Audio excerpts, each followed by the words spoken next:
This is the Mooncast.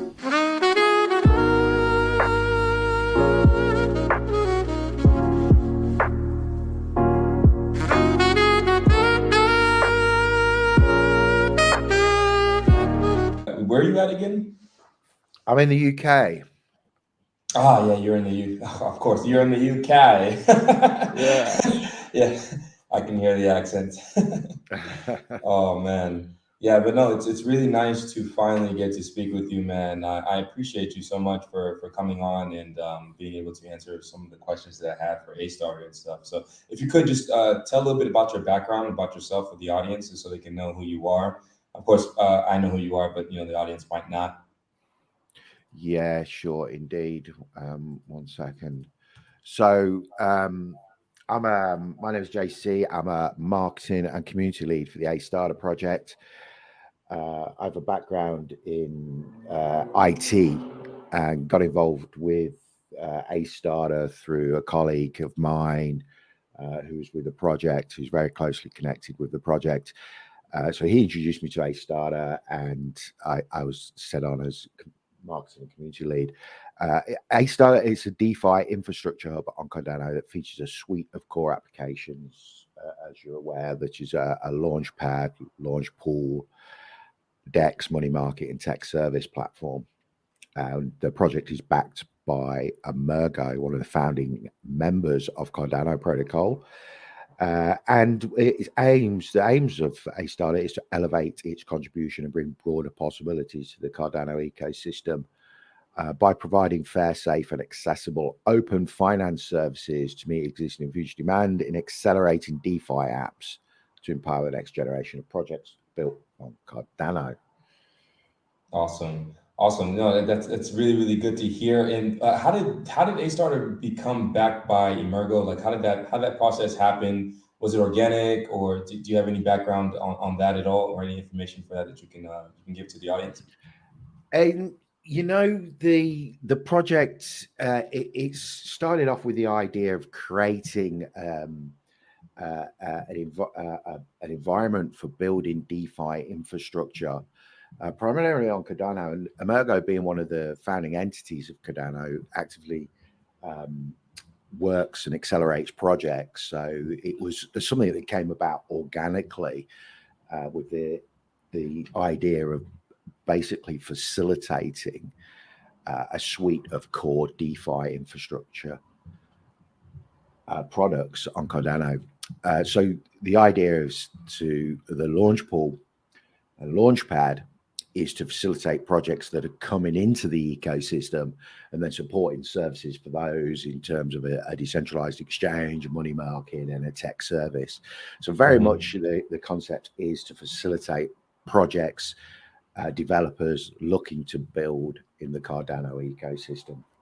Yeah, awesome. And regards, just I just want to backtrack a little bit about the launch pool. So the launch pool, basically, from my understanding, is I'm an ADA staker. So I take my stake, I move it over to the launch pool, and in return, I receive tokens of a new potential project, and I also receive ADA rewards. Is it a dual yield system? Do I also get A-Starter rewards? How does that work exactly?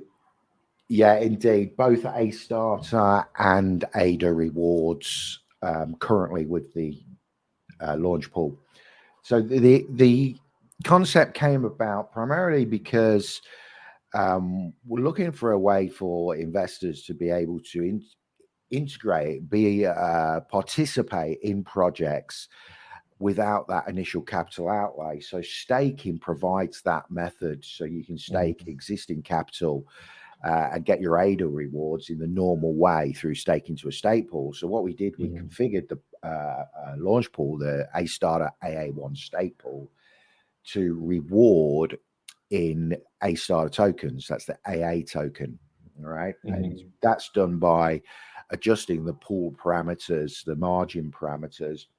So we ran for a fixed period of time what's called an initial stake pool offering, where delegating ADA rewarded in 99% AA rewards, okay?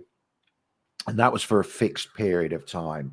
We then, as we start to transition after that period of time, we set up a transition phase where the pool margin adjusts so it's rewarding in both ADA and AA tokens, the A Starter project token. As we transition to actually launch what we call the merge staking protocol. Yeah. So the pool it starts at 99%. We adjust the parameter to 75% so that the pool rewards are 25% ADA. And we increase the AA rewards from its base rate by another 25%. And then the current stage of that transition is 50%. So the pool is rewarding 50% of the ADA rewards to delegators, and the base rate of the AA rewards increases by 50% as well, based on how much ADA is staked. And then the next stage of that would be the 25%, and then we would launch the merge staking protocol, which is the second part of the dual ISPO concept that we launched, where people that are staking to the A Starter AA1 stake pool or a member pool, that's a partner or associate stake pool, community pools, right? So that there would be this choice of stake pools at that stage, at the merge staking protocol stage, and then are participating in the A Starter staking ecosystem would be earning a merge staking protocol reward, which is looking quite good actually, because we did all the modeling some time ago now. We're looking at rewards between 30 and 300% APR return on investment per epoch, right? But it's variable, so that's why we have that window 30 to 300%. As you're probably aware with DeFi, when projects first launch, some of the yield generating mechanisms can be quite high. So what we wanted to do was to balance it over time to give it that longevity for the sake of the project and for the people that are coming on at different stages through the project cycle, so that the rewards can be attractive, you know, whether you get in at the beginning, which is where they're going to be most attractive, but still, if you were to join later on during the project, there'd still be some nice rewards there. So sustainability comes into play. When we were designing this, we were thinking of sustainability. We had quite a few different people working on the design, so we had all kinds of input from the user, from stake pool operators, from the project side. So we got a nice balance of incentive alignment as we were designing that. Awesome. Okay, that's good to hear. And I just want to ask you too as well, what with your DEX, right? The DEX vertical integration that you have for the protocol, what separates your DEX versus a V5 versus a MinSwap and a Wing Riders and all the different DEXs on Cardano? Like what's the nuances and differences between your DEX versus those DEXs that are already launched and already active, already have a little bit of liquidity already to be able to trade actively on? Yeah, so we're talking about the value add there, what separates ADEX from MinSwap, Wing Riders, etc. So A Starter decentralized exchange, the decentralized exchange that we built, it stands out with its what we call the advanced AMA plus order book mechanism. So we've progressed from being starting off with a AMM, automated market maker, to an order book, include an order book mechanism, which we've also developed a unique two-step transaction method, which is an innovation that significantly enhances DEX concurrency and offers a superior decentralized trading experience. So ADEX, user-friendly interface, robust ecosystem support, and distinctive launch pool, providing dual or triple yield AA plus ADA plus token within that pair. There's just triple yielding liquidity pools, set it apart from other projects. We've actually put quite an extensive amount of work in what we described initially in our work paper as a method of transaction throughput based on parallelism. So we're taking advantage of the UTXO model, the extended UTXO model of Cardano to be able to push through transactions, which are then processed in such a way that it will not only deliver throughput and speed that is expected from a modern decentralized exchange, but also it can mitigate risks of front running by obscuring those transactions somewhat. So you can prevent the sort of attacks that we see, sandwich attacks and front running and so on. Mitigating those through obscuring the transactions, because when they go into that transaction processing, the ordering of transactions can change. So we're quite excited about that, and it has presented quite a few technical challenges in delivering that innovation, but we think it's significantly worth doing because it enhances the DEX. So basically, we're looking at a new generation of DEX with this order processing, which we hope to open source and make available to the community as well, so that everyone benefits from the innovation. Yeah, and I know that Cardano's is looking also gearing into fee determinism. Like, do you know anything about that and implementations potentially on the DEX for that in regards to maybe using different tokens to be able to settle transactions? Yeah, as you know, that's not something that I have details of, but I am aware of what they're doing. Yeah, I think it's Babel, the Babel upgrade or something like that. Yeah, it's basically a way of paying fees with, like you say, with the different tokens. So that's very interesting. And you know, I think actually the part of the token optimization through transaction throughput, that would come into play very nicely, because not only can this streamline fees and actually bring in lower transaction fees than what you would get under a normal transaction environment by processing transactions in this way. So you get the benefits of the mitigation of risks from front running. You also get the potential for lower fees. And if you bring in that different tokens for fees as well, you know, even more choice for users basically. And I think the more choices that users has, the better overall. So looking ahead, we've got substantial plans of upgrades. We're currently on version 2 of the DEX without even a product being launched as we're developing this, and version 3 will have that order book mechanism capabilities, so advanced scalability, which, you know, when you start looking at AMM and order books, it's a really interesting almost hybrid order book mechanism that can become in place, because with an automated market maker, you've got the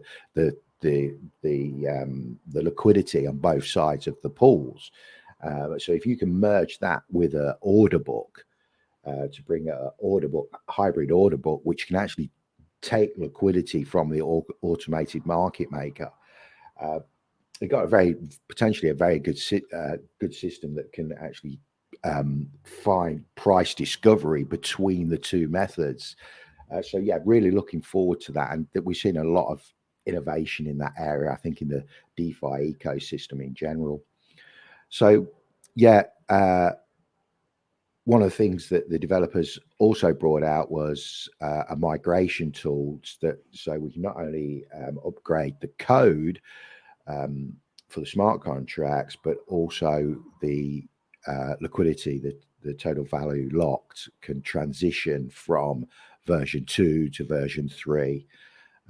So that will introduce also in advanced concurrency handling solutions. Elevating the performance beyond V3, ADEX is, you know, we've got a comprehensive roadmap focusing on building 3 pillars of DeFi. Yeah. Also, I wanted to ask you too, as well, in regards to cross-chain potential implementations in the future. Like, do you guys plan to go multi-chain, or are you guys just kind of just more so Cardano-centric? Maybe to expand sort of liquidity from the entire crypto market as opposed to just niching down only to Cardano. Just walk me through that if you guys have thought about that at all, or if that's not something down the pipeline. Absolutely. No, we've always thought of interoperability. We think it's very important for the ecosystem, specifically when we're talking about onboarding and liquidity provision, because as we start seeing the blockchains, the networks interconnect, that broadens and breaks down some of the social barriers that we see in cryptocurrency. I'll use the term tribalism there to talk about that in a more general concept. We see a lot of that in cryptocurrency, and not only cryptocurrency, but in technology in general. You may recall the browser wars, where you had Netscape, Navigator, and Microsoft IE and Google browsers, and even the search engines. There was search engine wars. Everyone even the phones too as well. If you look at Apple versus Android, that's exactly So these are technology companies, and the technology and the users of the technology kind of siding and being a bit tribal about the different technologies, because even with the word process, you started out with, say, Microsoft Word, or back in the day there was something called Word Perfect, right? So you'd have these two different camps, as you say, with mobile phones as well. But now with blockchain, when you've got this monetary value and people have got bags of tokens, basically, which are in many respects community tokens, that is exasperated even more than just the technology, right? You've now got this value sort of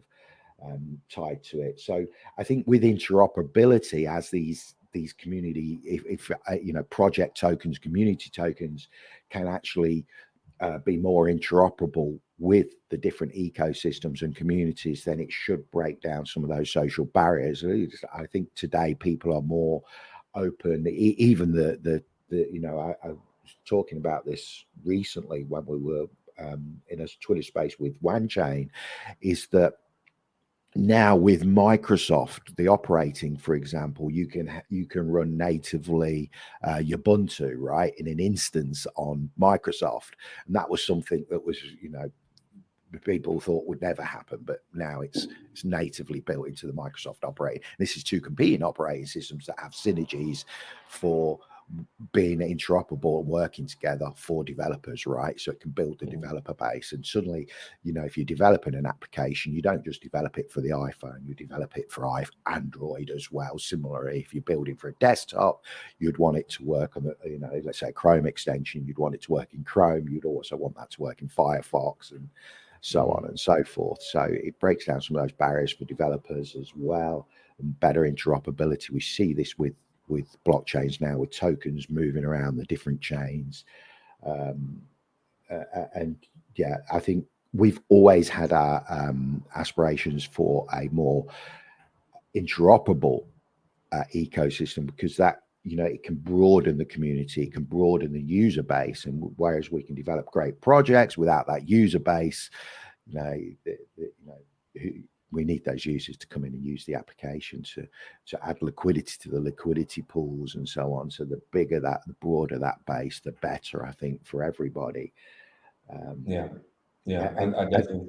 Oh, go ahead. Sorry. Well, I was just going to say, and that equates to choice for users, right? So yeah, absolutely. I also wanted to ask you. Let's just switch over to the IDO, right? And the IDO platform that you guys have. I was going to ask. Incubation, is it really necessary on the Cardano ecosystem when you can leverage the ISPOs and stake drops, airdrops, drip drops, all these different types of things? Can you just walk me through what's the ideal behind the value proposition and what the competitive advantage is, as opposed to projects just marketing correctly and formulating ISPOs or stake pool alliances and things of this nature to be able to get their project incubated? Why would they use your incubator versus those other strategies? Right. Yeah. we put out something some time ago regards a partnership we made with a third party KYC, and the focus there was to actually work on KYC with the project developers as opposed to the investors. And the reason for that is a lot of people put or a lot of projects, shall we say, within it puts focus on KYC with the investors, right? So know your customer. However, if you turn that around and you think that, well, those investors want to know that who's in the projects, what is the due diligence that has taken place on the project. So we wanted to introduce that KYC on the projects themselves, so that the IDO platform, as opposed to, let's say, an ISPO platform, which is great, especially in these current market conditions where you don't have to have exist capital outlay. You can use existing capital stake and project rewards, right? But I think there's always going to be this case where investors would like to actually invest in a project more directly, and I think an IDO provides that. So one of the roles of the IDO platform is to bring some amount of due diligence to those investors, so that they know that has been these checks and balances have taken place on projects before they actually list on the platform. That's for one. And those, at the same time, that there are investors within the ecosystem that have project flows where they need platforms for these projects to reach out and be available to potential investors as well. So it's this kind of both sides of that taking place with an IDO platform. So yeah, I think it brings significant benefits to incentivize early supporters by distributing tokens in both an ISPO method and an initial DEX offering method as well. Yeah. Okay. Fair enough. And I wanted to ask you too as well is the password protected closed OTC transactions. How would those be taking place? And can you just walk me through that specifically? Yeah, we've not really released much on this, but password protected closed OTC transactions will occur through secure and encrypted communication channels. Okay.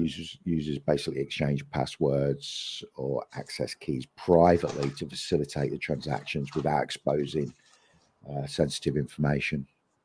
So that approach ensures privacy and security during OTC trades on the platform.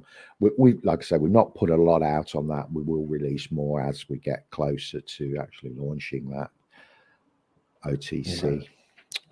Got it. Okay. And what separates your money market, your lending protocol and stuff from Meld and Liquid and all these other different lending platforms, LendFi too as well? What separates yours? What's the value proposition and the sort of the competitive advantage? Yeah. So for start, we're offering a complete DeFi suite. We used to get a lot of comments, that we're building so much, and yeah, we are. We're building a core suite of applications that all work with each other and complement each other. So offering a launchpad, DEX, and technical support is a one-stop solution for investors and projects on Cardano, right? So that's one. It's this one-stop shop, if you like, for a suite of products, backing from EMURGO, support by one of Cardano's founding members, ensuring reliability and aligning with Cardano's vision, advanced features utilizing cutting-edge algorithms for robust liquidity support, creating a stable trading environment, building technology such as in the back-end infrastructure for transaction throughput, which we can later share with the ecosystem as well, using user-centric prioritizing a seamless experience for traders and liquidity providers, ecosystem support, collaborations with listed projects for the success within the Cardano ecosystem. And we work with a lot of projects on joint campaigns, basically helping projects come into the ecosystem. And they might not be launching on our project. There might be existing projects as well, because we all have some alignment in some way in building the ecosystem and working to that end of basically onboarding a greater number of users, right, in a more in a more I won't use the word regulated, let's say a more standardized ecosystem where these standards for interoperability and DeFi protocols are developing, because it's a new technology, right? So the standards have to develop, and there's often a lag between the actual technology being out there and the development of the standards. So I think, you know, that it sets us apart. It's one of the things we strive for, is working closely with projects. We don't look too much on a competitive advantage, because we see us all kind of working together for the same aim ultimately. Yeah, fair enough, fair enough. And in regards to derivative trading, would that be a potential part of the DEX implementation, or is that something that you guys haven't really thought about doing yet? You're just more focused on trying to get the initial traditional swapping going on? No, we have plans to introduce bridging and derivatives trading functionality from other chains in the future. Yeah. So expanding interoperability and enhancing DeFi capabilities is an essential element of the roadmap. I can't go into too much of that, but there is a lot of work going on in terms of derivatives trading. Got it. And with the technical support for other projects, can you a little bit just break that down a little bit in regards to what exactly you guys are doing to help support the other projects in detail? Yeah. We've met with so many projects, right? I don't have a number, but many projects. We meet, we discuss, we look at what, you know, shared synergies there are between the projects, and we offer comprehensive technical support within the Cardano ecosystem. So we've got an experienced team that assists with smart contract development, integration, auditing, and optimizations, ensuring successful deployment and growth of projects on our platform.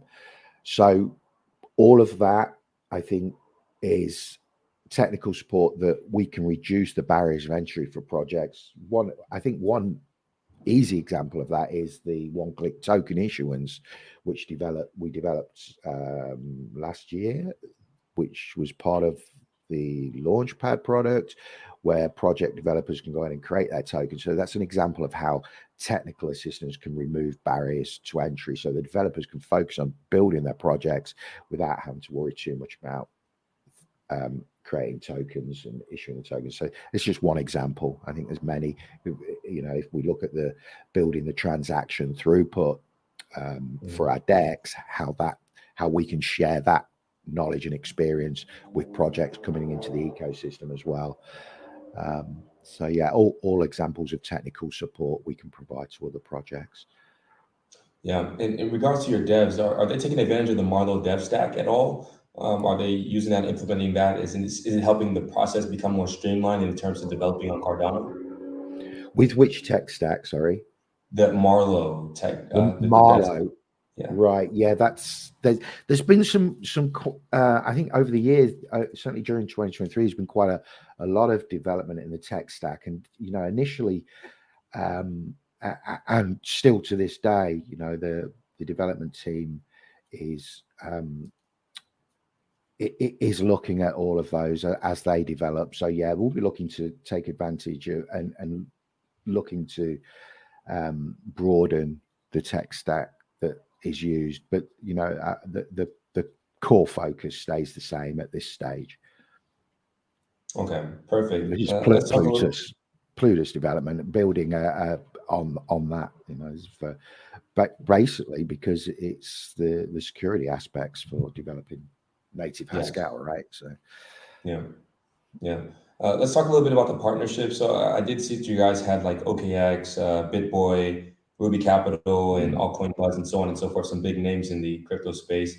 Can you talk a little bit more about the partnerships and just go into a little bit more detail and deep dive into them and what they're about and how they help you guys to strategically align to meet goals and milestones and things of this nature? Yeah, I think partnerships within a decentralized ecosystem is great, because what, you know, people often say, well, X project, it's backed by X number of VCs, let's say, right? So when we set out, we wanted to, we always have this decentralization in mind. So if we're just backed by a set number of VCs, how decentralized does that make the project? So I think by having a range of diverse partnerships with different communities, let's call them, as opposed to VCs. I mean, we can think of VCs as communities in themselves as well, right? So the broader that is, and the more spread there is there, the more decentralized we can consider our project as being backed by a diverse, broad community, right? So our main backer, our lead backer, if you like, is EMURGO, but within that, there's OKX, as you say, there's BitBoy, Ruby Capital, like altcoin Buzz.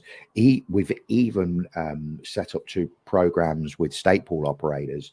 So if you look on our website, you'll see SPOs there, and these were those merge staking protocol partners, which are community stake pools that are working with us as partners or associates to deliver the merge staking protocol. So when that rolls out, users will have a choice as to how, which stake pools that they align to. So yeah, partnerships, I think, very important for projects, especially decentralized projects, because you're taking different community groups, right? Be those VCs or influencers, KOLs, right? These different community groups that are all aligned in some way with the growth of the cryptocurrency ecosystem, not just the DeFi, the Web3 ecosystem, but the whole ecosystem as a whole. Yeah, and in regards to the launch pad, is it open on mainnet, or what's the deal with that? Right. So we haven't launched product. What we've done is we launched the launch pad in a beta. We had an open beta for the launch pad last year, so people could get hands-on with the project. We incentivized that as well across a number of different communities, so that people actually came in and tested that on the Cardano testnet. They'd create Cardano wallets. They would stake. And that went really well. We had a high turnout. I think it's something like 3,000 beta testers, if I remember rightly. But we didn't launch the product. The reason being, market conditions for a launch pad, projects launching into the space, were not ideal and still not great, right? So even though the market has been pretty good through 2023, we're still seeing these some large volatility as recently as the last few days. So I think people are looking, to projects when they're starting projects. They want to start in a healthier environment than what we had. And I think, it's not just cryptocurrency; it's across the board, right? I think conditions, what with troubles around the world and so on, doesn't create a great environment for projects that are starting. So although we developed the project, it's there, it's ready. We've carried on optimizing it. We introduced the launch pool, the ISPO element, so that people could participate in our project without the capital outlay. We haven't launched a token because we feel that we want the products to be there and at the right time release those products. So we're now focusing on the DEX, the ADEX, the decentralized exchange, and that transaction throughput. We'll then have the security audits on that when those all go through. We'll get that up and we'll get the TG out. We'll start the merge staking protocol. We'll at the same time building liquidity pools as well for the DEX. And in terms of liquidity, I think bringing liquidity, now we're starting to see interoperability with Cardano, we've just incentivized actually through a joint campaign with Wan Chain, which is bringing top tier assets, Bitcoin, Ethereum, USDT and USDC on Cardano.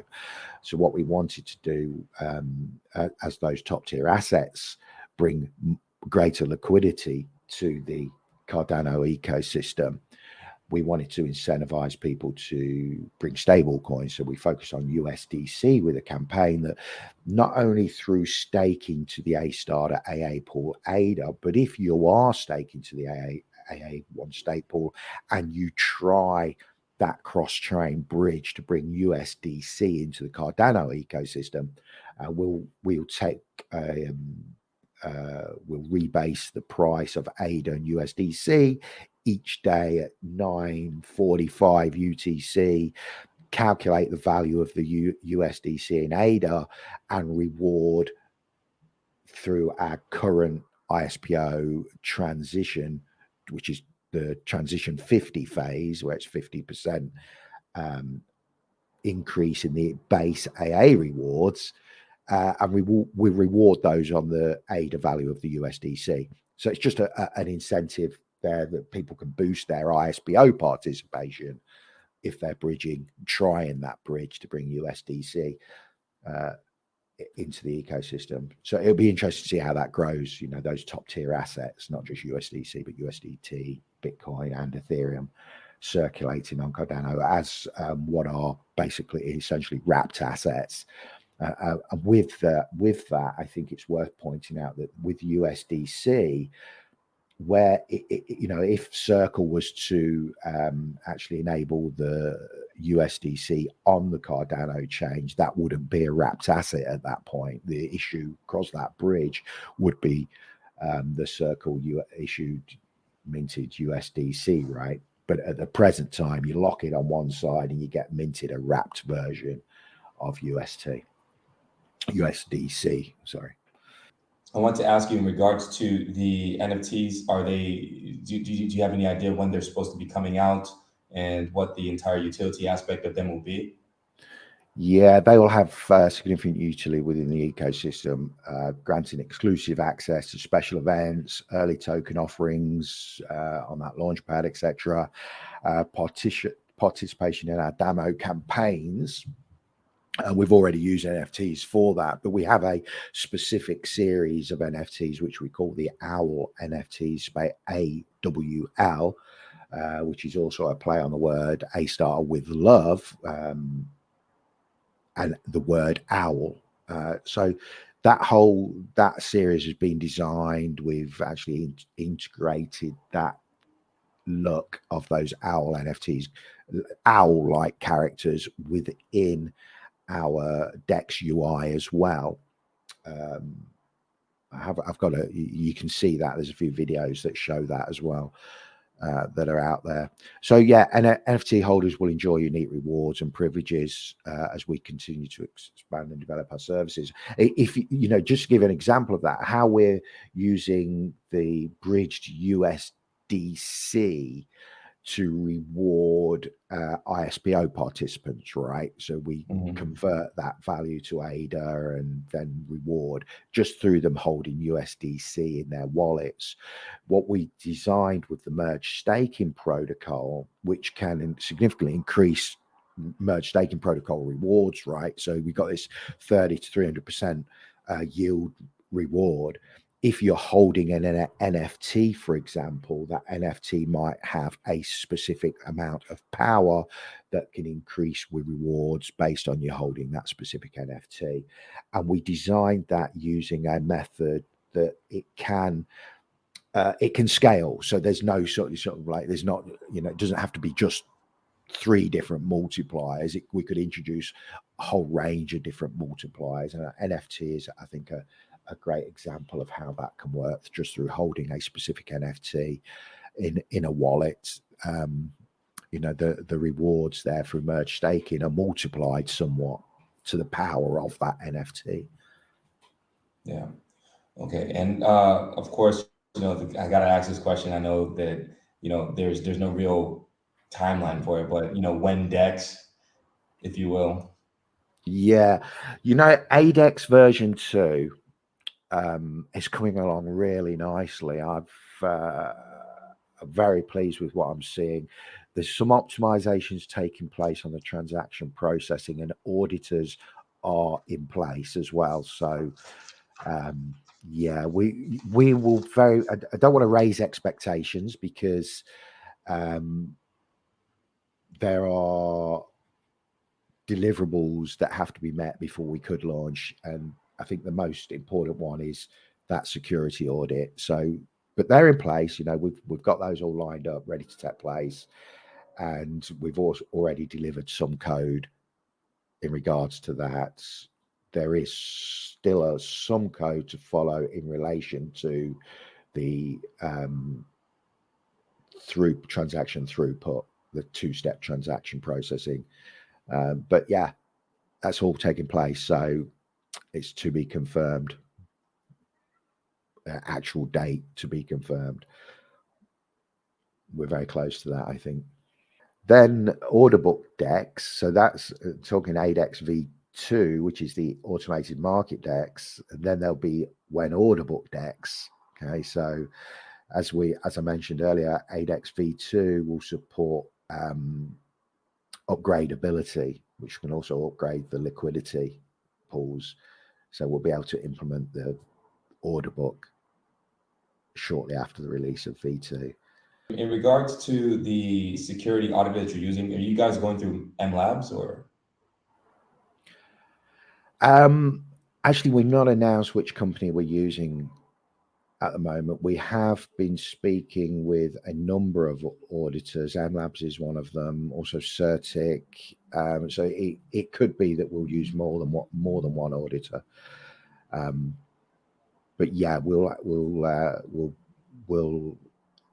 announce it once the audit has been carried out. I think that's the best way. You know, actually, we'll have the audits take place, and then there'll be an audit report for the community to see. Mm-hmm. No, I think the same kind of response for exchange listings as well.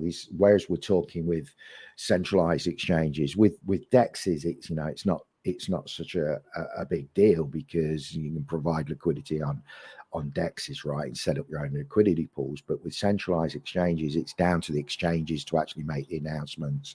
And I think we take the same approach with auditors.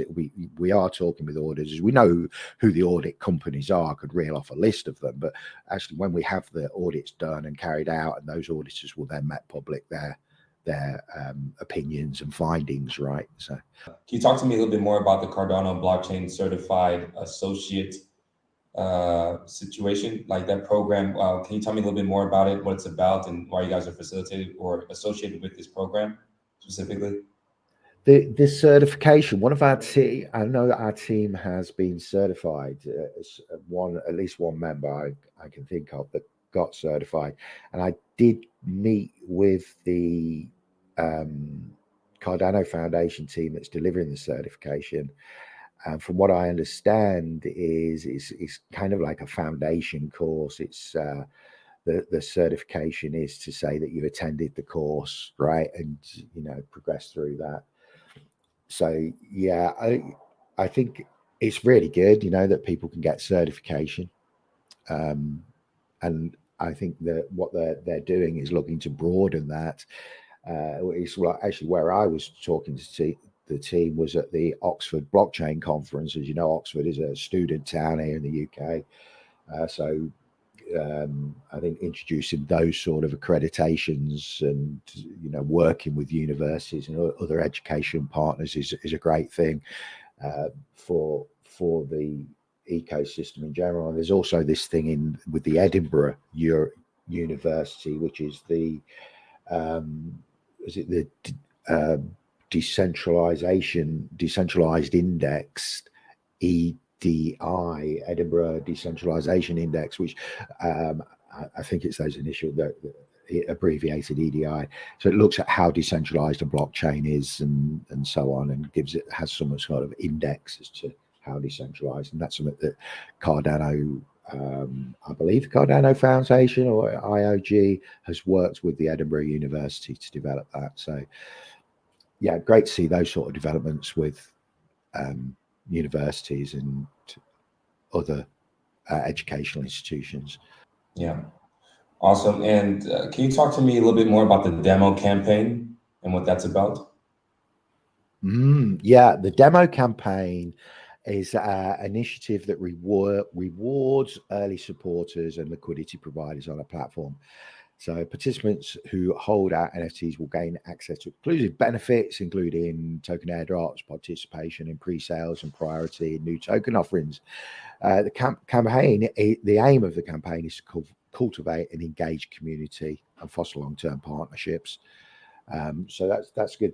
One of the things we've also got there with that demo campaign, we've got the OG campaign, which is rewarding participants that are engaged with the community. We've also got the as part of the demo campaign, the meetups, the offline meetups. So the organisers of meetup groups, social events, and that will support them as best we can through that campaign as well. So if there's people out there that are looking to give demos of or talk about ASTARTER or Cardano ecosystem in some way, we look to support them. Awesome. And can you just, for the last question I have for you guys, can you talk to me a little bit about the team and what their different sort of skill sets are and how you guys were able to come together to be able to make this cohesive unit work? Yeah, we're a multi-discipline team. So specifically on the developers front, so we bring up a multitude of disciplines together, and predominantly all with a extensive background in blockchain and cryptocurrency as well. So there's some nice synergies there. Our team from on the developers side, we've got a range of disciplines from smart contract development to infrastructure development. So we're running our own stake pool, and for example, so we've got the infrastructure development there on that side, and then we've got our own sort of smart contract engineers, back-end engineers working on those. We've got the front-end engineers working on the UI and the front end. We've then got our team of operations, business development, and marketing. So there's quite a lot of hands-on and disciplines that come together. And we all work pretty well together. We meet regularly. We also meet with the wider team, if you like, EMURGO weekly, and other partners that we are working with. That we have back-end working groups, for example. Coming up, I think this week will be 1 year anniversary of our merge staking protocol back-end working group, where we meet with the merge staking protocol stake pools about development of the merge staking protocol, for example, on a regular basis. It's not just the ASTARTER team, but the broader teams, the EMURGO side, the KOLs and stake pool operators that are all kind of got these aligned interests in developing the ecosystem in general. Yeah, awesome. And I should probably add on there that we've been doing a lot of work of late with Adaverse over developing helping projects that are coming in through Africa, for example. And we had that Twitter space, how can blockchain and emerging ecosystems work together. Mm-hmm. I was fortunate enough to be able to sit during that Twitter space. It was very interesting with sort of the solutions and sort of the problems that were being addressed during that entire Twitter space. So I really appreciate you guys for coming out with those, and they're very, very informative. So it was quite good that what those guys are doing with the mobile top-ups as a onboarding example, right? Mm-hmm. I think in the developing world, that's great, because not everybody may have access to a lot of the on-ramps, for example. Now when you see this in more and more indexes, and we are talking to people that deliver these systems, where you go in and you do buy cryptocurrency, and then you put in your credit card or a debit card details, and you can buy something like 700 euros worth, I think, without going through KYC on a credit card. So that provides onboarding that way. But that whole idea of using the mobile credit system that they have, I think is great. It's just another choice for users, and it all comes down to choice, right? Although in marketing and sales, they say too much choice is not a good thing. I think in the cryptocurrency space and the decentralized space, choice is all part of that, right? So yeah, I agree. John, I just want to say thank you so much, man, for coming on and sharing light on ASTARTER. Where can people find ASTARTER on the internet? ASTARTER.io is the first place to start. That's a website. All the links for the social, the Twitter, the Telegram, the Discord groups are all on there. We've got Medium articles that we put out as well. So yeah, ASTARTER.io is the place to start. Awesome. Any final words before we go? I just really want to say thank you for having us on your Mooncast, and it's been a great pleasure to be able to come on and share some details about the project today. And let's do it again. I know that you moved off Twitter, right? And yes. And I've been trying to get you on one of our Twitter spaces. I'm going to keep trying, and hopefully we'll get you on one of those. It'd be great to have you up on stage discussing on one of those Twitter spaces. So that's what I'm going to keep in touch. Hopefully we can do that. Thanks for today. Yeah. Thank you, John. Thanks. And guys, this includes another episode of the Mooncast, man, and peace.